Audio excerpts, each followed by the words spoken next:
पैगाम जो लगातार समाज में बदलाव लाने के लिए प्रयास कर रहा है। पैगाम जो जातिवाद को ख़त्म करने के लिए लगातार प्रयास कर रहा है। इसी को लेकर के पैगाम का एक नया ऑफिस खोला गया पश्चिमी दिल्ली के जनकपुरी में। इस ऑफिस में लोगों के आने का सिलसिला सुबह से ही शुरू हो गया था और लोग बड़े खुश थे कि उनका एक और सपना उधर पूरा होने जा रहा है। इसी के बीच लोगों का आना लगातार जारी था। लोग एक दूसरे से बात कर रहे थे और पैगाम को लेकर के चर्चाओं का जोर भी इस हॉल में लगभग पूरे दिन गर्म रहा। इसी बीच पैगाम के संस्थापक तजेंद्र सिंह ढिल्ली जी से आए। उन्होंने देखिए नीले रंग का फीता काटकर इस नए ऑफिस का, नए कार्यालय का उद्घाटन किया और सभी ने इस मौके पर तालियां बजाते हुए अपनी खुशी का इजहार किया। और इस कार्यालय में एक एक करके उसके बाद सभी ने प्रवेश किया और देखिए लोगों के चेहरे पर स्माइल यानी कि जो प्रसन्नता झलक रही है और खुश हैं, क्योंकि पैगाम जिस तरह से कार्य कर रहा है उसमें निश्चित रूप से समाज में बदलाव लाने के लिए एक बड़ा कदम पैगाम उठा रहा है। इसी बीच पैगाम के एक कार्यकर्ता ने अपनी बातें रखी। और लखनऊ के अधिवेशन में मेरे बड़े बेटे को इन्होंने इनाम भी दिया था 1000 रुपये। बहुत बढ़िया, बहुत बढ़िया। बाबा साहब अम्बेडकर के ऊपर उनके क्या कहते प्रचार प्रसार के लिए क्वेश्चन उत्तर चाहिए, उनका जवाब उन्होंने दिया था तो उनको फर्स्ट प्राइज दिया था। और मैं तभी से मेरे जितने भी बाम सेव के अध्यक्ष रहे हैं, मैंने सबके साथ मुझे काम करने का मुझे मौका मिला है। और अभी लेटेस्ट में जो हमारी बाम सेव के संगठन जो भिन्न भिन्न बिखरे हुए हैं और बिखरे हुए जितने भी संगठन उनको जोड़ने की पैगाम की तरफ से मुहिम चल रही है, बाम सेव की तरफ से मुहिम चल रही है, कई संगठन है उनकी तरफ से मुहिम चल रही है। इसका प्रयास जो है हमने सहारनपुर में किया था। सहारनपुर में 2 बाम सेव के संगठन थे, जल्दी साहब उसमें मौजूद थे, हम भी वहाँ गए थे, जगदीश प्रसाद जी थे ये। तो हमने जितने भी जो हमारे जो छोटे छोटे संगठन है, पैरा जो संघ, उनको जोड़ने की भी हमने मुहिम चलाई हुई है कि हम सब जितने भी SC ST OBC के जितने भी संगठन है हम लोग इकट्ठे होकर काम करें और इससे हम जो अपनी अचीवमेंट है, जो बाबा साहब की जो मूवमेंट है, उसको जल्दी से जल्दी हम अचीव कर सकते हैं। और इसी के प्रयास के कारण, क्योंकि ये मेरा ऑफिस नहीं है, ये इन्हीं का ऑफिस है, इन्होंने मुझे ज्ञान दिया, तो इस ज्ञान के प्रकाश को यहाँ से फैले तो ये मुझे उसका खुशी होगी मुझे वो मिला है, मौका मिला तो नहीं कह सकता मैं, सहयोग मेरे को ये मिला कि उनका सहयोग मुझे मिला। और मैं इस मुहिम को, पैगाम की मुहिम को यहाँ तो जनकपुरी से चले तो मैं बहुत ही वो रहूँगा, क्योंकि जनकपुरी से ही आपको शायद, मुझे तो जानकारी, मेरे को भी क्या कहते दीना महाराज जी ने मुझे जानकारी दी थी। और साहब काशीराम भी जनकपुरी में यहाँ पे आते रहे, झुग्गी झोपड़ी में साहब काशीराम आते रहे, उन्होंने उस मूवमेंट को स्टार्ट किया। तो ये मेरे को दीना महाराज लगा, साहब मेरे पास झोपड़ी में आया करते, दीना महाराज भी यहाँ झोपड़ी में रहे यहाँ पे, तो साहब उनके पास आते रहे हैं। तो मुझे ये बड़ा, मेरी जिद थी कि मैं भी एक जनकपुरी में अपना ऑफिस खोलूं और यहाँ से जो हमारा जो बाबा साहब का जो पैगाम है पूरे देश के अंदर फैले। जय भीम, जय भारत। इसके बाद कार्यक्रम में आए तमाम लोगों ने अपना अपना परिचय दिया और अपने अपने बारे में एक दूसरे को जानकारी दी, ताकि सभी को मिल कर के आगे काम करने का मौका मिले, सभी लोग मिल कर के इस मुहिम को आगे बढ़ाएं। इसी को चलते सब लोगों ने एक दूसरे से बातचीत करते हुए अपना अपना परिचय दिया। देखिए बच्चे भी इस कार्यक्रम में शामिल थे, महिलाएं भी इस कार्यक्रम में शामिल थी और एक दूसरे का परिचय लेकर के सभी ने ये वादा किया कि हम सब मिलकर पैगाम की इस मुहिम को, बाबा साहब की इस मुहिम को, बहुजन समाज के महापुरुषों की इस मुहिम को आगे बढ़ाएंगे। पैगाम के एक और कार्यकर्ता ने अपनी बातें किस तरह रखी है। मेरा काम है और मैं साथ में FIB ब्लॉक के साथ उसी में रहता हूँ और पैगाम से हम 7-8 साल से जुड़े हुए हैं।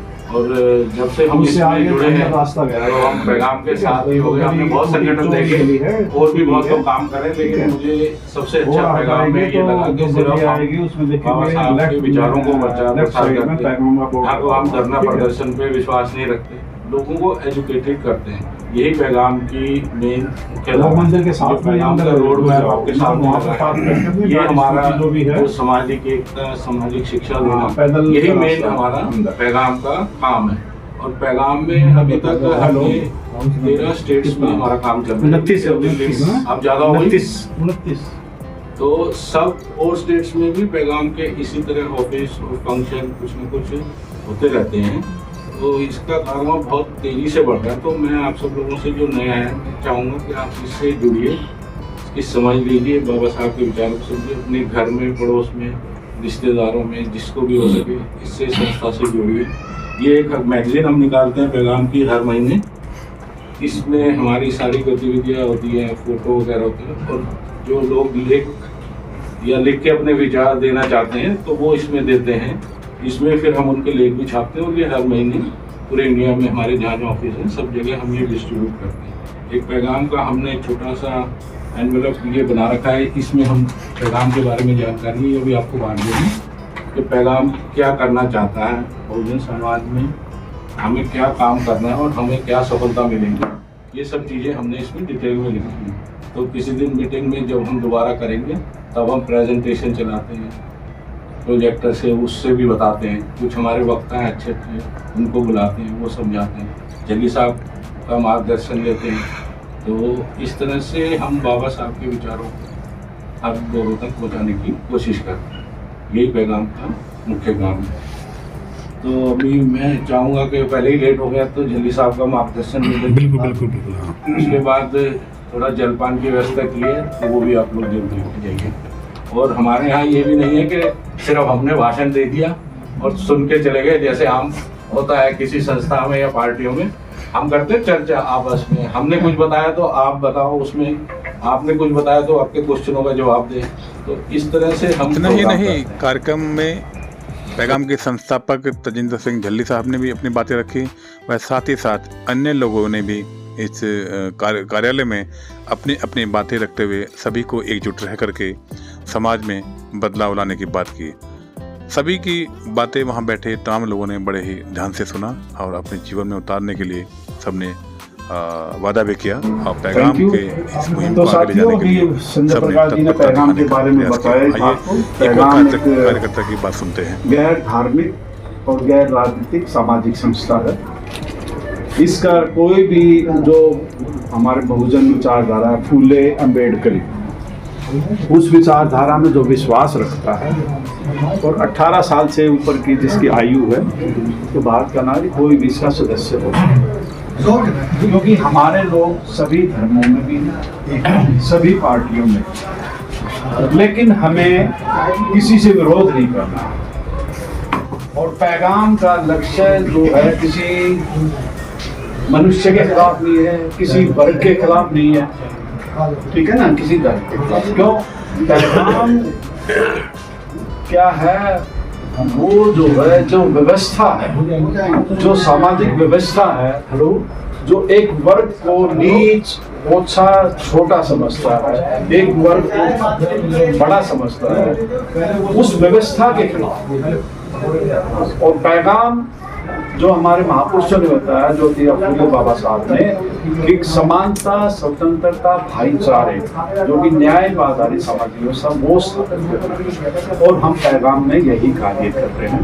और झल्ली साहब कहते हैं सत्य की खोज। वो सत्य की खोज क्या है कि समाज में ये जो अलग अलग वर्ग ऊपर नीचे के बना रखे और उनके सपोर्ट में जो धार्मिक ग्रंथ लिखे गए बहुत सारे, उसके सपोर्ट में भाई ये ग्रंथों में लिखा हुआ है। तो सामाजिक कार्यकर्ता, पैगाम के जो कार्यकर्ता है, वही हमारे महापुरुषों का इतिहास पढ़ते हैं, जानते हैं, उसकी गहराई में जाके फिर ये खोज करके इस सत्य की खोज करते हैं कि नहीं, ये जो व्यवस्था सामाजिक, वर्तमान जो सामाजिक व्यवस्था है, ये लोगों ने बनाई है अपने फायदे के लिए। और हमें यही है कि ये मनुष्य द्वारा बनाई गई, किसी ने नहीं बनाई है, और इसी को हमें तोड़ना है। यही सत्य है कि ये जो सामाजिक व्यवस्था है, ये हमारे जो कोई भला नहीं कर सकती। हमारा आत्म सम्मान का जीवन है, वो हमारी समानता की जो व्यवस्था स्थापित थी उसी में होगी। और पैगाम के सदस्यता के बारे में थोड़ा बताना चाहूँगा कि काफ़ी सब जानते हैं। पैगाम का 1 रुपये से लेके 10 रुपये महीना, 100 रुपये महीना, 500 रुपये में सभी कोई भी सदस्य बन सकता है। परमादरणीय झल्ली साहब और सम्मानित साथियों, हमने संत गाडगे मिशन जो बनाया है, इसके पीछे हमारा खास उद्देश्य था। संत गाडगे जी की विचारधारा को जब हमने पढ़ा तो देखा कि इनकी जो विचारधारा, जो हमारे महापुरुष हुए हैं, ज्योतिबा फुले, साहू जी महाराज और बाबा साहब डॉक्टर अम्बेडकर, इन्हीं की पैरेलल विचारधारा है। तो यही सोच करके हमने संत गाडगे मिशन बनाया। और संत गाडगे जी की 2 मुख्य कार्य थे, पहला स्वच्छता अभियान और दूसरा शिक्षा अभियान। तो स्वच्छता अभियान, जैसा कि इनका जन्म 1876 में हुआ था, 23 फरवरी 1876 को, तो उस समय हमारे देश में काफ़ी विडंबना थी, छुआछात, ऊंच नीच बहुत बड़ी पैमाने पर थी, आडंबर, ढोंग। तो संत गाडगे जी ने स्वच्छता अभियान चलाया और उस समय एक महामारी भी फैली हुई थी समाज में। तो उन्होंने देखा कि जो बीमारी फैली है इसका मेन कारण यह है गंदगी। तो सफाई की जाए तो बीमारी को दूर किया जा सकता है। तो उन्होंने झाड़ू ली और जहाँ भी गंदगी दिखी वहीं सफाई की, और ज़्यादातर दलित बस्तियों में। और वो ये कहते थे कि ये मैंने सफाई कर दी है यहाँ पर, और जब मैं अगली बार आऊँ तो ये जगह मेरे लिए ऐसी साफ करनी चाहिए। और इतना ही नहीं, उन्होंने केवल गंदगी साफ नहीं की, यानी गलियों की गंदगी साफ नहीं की, बल्कि लोगों के दिमाग की गंदगी भी साफ की। वो कैसे? वो कहा करते थे कि यदि आपका भगवान मिट्टी का बना हुआ है तो वो पानी से धुल जाएगा, पानी से डर लगेगा उसको। और ये सोने का बना हुआ है तो उसे चोरों से डर लगेगा, चोरों ले जाएगा। तो यानी इसका मतलब ये होगा कि आपके भगवान में अपना कोई दम नहीं है, आप अपने खुद भगवान हो। जो महात्मा ज्योतिबा फुले, उन्होंने, भगवान बुद्ध ने ये बात कही थी कि अपना दीपक खुद बनो, वही विचारधारा उनकी थी। दूसरा था उनका शिक्षा का अभियान। तो शिक्षा के लिए उन्होंने ये कहा था, उन्होंने देखा कि यदि हमारे समाज के अंदर यदि यानी समाज में ऊंच नीच है, जो भी पाखंड वगैरह है, तो उसका मेन कारण है शिक्षा का अभाव। तो उसके लिए उन्होंने कहा कि अपने बच्चों को पढ़ाइए, चाहे उसके लिए आपको कितना भी तंग रहना पड़े, टूटे फूटे बर्तनों में खाना खाओ, फटे पुराने कपड़े पहनो, लेकिन बच्चों को जरूर पढ़ाओ। और यही बात है बाबा साहब डॉक्टर अम्बेडकर का जो 3 मंत्र है उनमें से पहला मंत्र है शिक्षित बनो। तो इन बातों को ध्यान में लेके हमने कहा संत गाडगे जी को लेकर के हम समाज में जागृति करते हैं, उनकी विचारधारा को फैलाते हैं, और उनके साथ साथ जो हमारे महापुरुष हैं उनको साथ में लेके चलते हैं। तो यही हम काम कर रहे हैं। हम हर साल संत जी का जन्म समारोह मनाते हैं 23 फरवरी को, और अभी बाबा साहब का भी जन्म समारोह 19 तारीख को, 19 अप्रैल को मना रहे हैं वही मंदिर में। तो ये प्रोग्राम किया है हमने।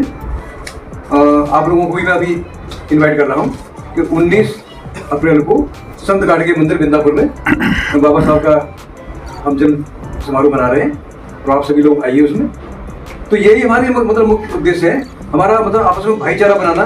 जैसा कि मनुवाद के तहत हमको जातियों में डिवाइड किया गया, ऊंच नीच की भावना भरी गई, तो ये जातियों को भेद मिटा करके सभी के अंदर भाईचारा पैदा करके एक मंच पर लाया जाए और समान विचारधारा के लोगों को जोड़ा जाए, यही हमारा मुख्य उद्देश्य है। बढ़िया। धन्यवाद। आपको बता दें, इस कार्यक्रम में महिलाओं ने भी खूब बढ़ चढ़ कर हिस्सा लिया, और महिलाओं ने भी पैगाम में मजबूती लाने के लिए, पैगाम को आगे बढ़ाने के लिए, समाज में समानता लाने के लिए अपनी दृढ़ता प्रकट की। सभी ने कहा कि सब मिलकर काम करेंगे ताकि समाज में तेज़ी से बदलाव लाया जा सके और सबको एक समान देखा जा सके, एक समान समझा जा सके, और देश में खुशहाली आ जाए। इसी बीच पैगाम के संस्थापक तजिंदर सिंह जल्ली साहब ने भी मीडिया से रूबरू होते हुए पैगाम को लेकर, इस कार्यक्रम को लेकर के अपनी बातें कुछ यूँ रखी। दिल्ली के बाहर भी वजन विस्तार हो रहा है, लगातार छोटे ऑफिस खुल रहे हैं। आज एक और ऑफिस खुला है आपका जगतपुरी में, एक ग्रुप फोटो करेंगे जो इधर खुला है, इसका आने वाले टाइम में क्या फायदा होगा और ऐसे ऑफिस क्यों खुलने चाहिए? रियलिटी ये है कि ऑफिस कार्यकर्ता के मन में होता है, वो रियल ऑफिस होता है।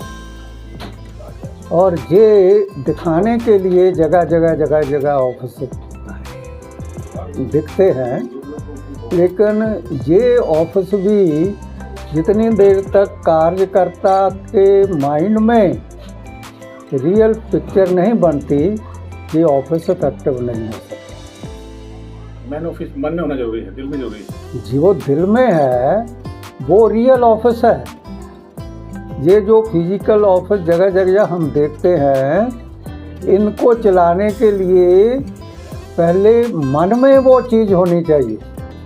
अगर मन में जिसको कहते हैं मन में रियल इन्फॉर्मेशन नहीं है, मन में रियल जागृति नहीं है, तो फिर ये दिखावे के ऑफिस रहते हैं। अब तो मानना है कि मन में ऑफिस होना बहुत जरूरी है। हाँ। अच्छा, चलो ऑफिस में जिस तरह सेंटर खुला है, लेकिन आने समय यहाँ लोगों को जागृत किया जाएगा, लोगों को समझाया जाएगा, पैगाम के बारे में समझाया जाएगा, बाबा साहब या पुलिस साहब की जो विचारधारा है उसको बताया जाएगा। कितने कारगर होते हैं इस तरह के सेंटर? ये सेंटर, इस सेंटर में जो व्यक्ति इस सेंटर को ऑपरेट कर रहा है उसके ऊपर डिपेंड करता है। अगर वो रियल सेंस में फुले अम्बेडकरी मूवमेंट का रियल कार्य करता है तो ये ऑफिस इफेक्टिव होगा, वरना ये ऑफिस मनुवाद का एक और सेंटर बन जाएगा। क्या पैगाम देंगे, पैगाम के द्वारा लोगों को सेंटर के माध्यम से? इस सेंटर के माध्यम से पहले जो व्यक्ति इधर आते हैं उनको ऑफिस में आकर बैठना कैसे है, फिर ऑफिस में आकर बैठना है इंतज़ार कैसे करने हैं, क्योंकि हर व्यक्ति आता है पर मेरी बात सुननी चाहिए, लेकिन जो पहले आए हुए हैं वो क्या करेंगे। इसलिए पहले ऑफिस में आने का ऑब्जेक्टिव ये है, ऑफिस खोलने का ऑब्जेक्टिव ये है कि साधारण लोगों को पहले बैठना कैसे है, सुनना कैसे है, बोलना कैसे है, समझना कैसे है और इंतज़ार कैसे करना चाहिए, ये 4 बेसिक चीज़ें पहले उनको आनी चाहिए। अगर देखा जाता है कि हमारे लोगों में संयम की बहुत कमी देखी जा रही है। वो बड़े जल्दी उतावले होते हैं, मतलब मंच पे पहुंचे तुरंत उनका नंबर आ जाना चाहिए। उतावलापन बहुत है, संयम लोगों में नहीं देखा जाता। आपने एक लंबा समय तय किया है, अभी भी आप लगातार पहले के काम कर रहे हैं। कितना जरूरी है लंबा पेशेंस रखना या लंबा संयम रखना एक मोमेंट के लिए? संयम सबसे इम्पोर्टेंट चीज़ है, क्योंकि संयम जो व्यक्ति रख सकता है वो दूसरे के मन में क्या चल रहा है वहाँ तक पहुँच सकता है। अगर मैं संयम नहीं रखूँगा, मेरी बात सुननी चाहिए, लेकिन इंसानियत का जनरल ये ट्रेंड है, जनरल ये ऑब्जेक्टिव है कि ये मन के अंदर तन में मनुआ मन में साचा, सो साचा जो साचे राचा। तन के अंदर मन है, मन के अंदर सत्य है, ठीक है। सत्य वो है जो सत्य के साथ एकमेक हुआ है, जो सत्य को बाहर भी देखता है अंदर भी देखता है, वो सत्य है। इसलिए मन को पहले दुरुस्त करना, ये शरीर को नहा लो जितनी देर मर्जी, शरीर के नहाने से शुद्ध नहीं होता। इंसान को शुद्ध होना है तो मन को पवित्र करना पड़ेगा, तभी कहीं पहुंचा जा सकता है। हाँ, क्योंकि शरीर हर जगह नहीं पहुंच सकता, मन हर जगह पहुंच सकता। तो संयम बहुत जरूरी है काम में।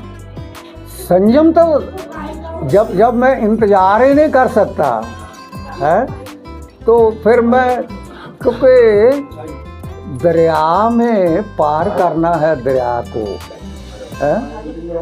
तो पहले दरिया में हम देखते हैं कि उसी पानी में मछली होती हैं, बहुत मछली होती हैं, लेकिन वो मछली एक एक करके बाहर निकलती है और फिर वो एक ग्रुप बनता है। इसलिए ये जो संयम जितनी देर तक नहीं रखते हम, उतनी देर तक मंजिल तक नहीं जा सकते। इसके बाद सभी ने एक दूसरे से ये वादा किया कि सब मिलकर के पैगाम को आगे बढ़ाएंगे और पैगाम की मुहिम को, बहुजन महापुरुषों की मुहिम को आगे बढ़ाते हुए सब मिलकर कार्यक्रम करेंगे। कार्यक्रम के अंत में सभी ने ग्रुप फ़ोटो खिंचवाए ताकि इस पल को अपने जहन में, अपने मन में, मस्तिष्क में याद रखा जा सके और ये सोचा जा सके कि अब पैगाम को लगातार आगे बढ़ाना है।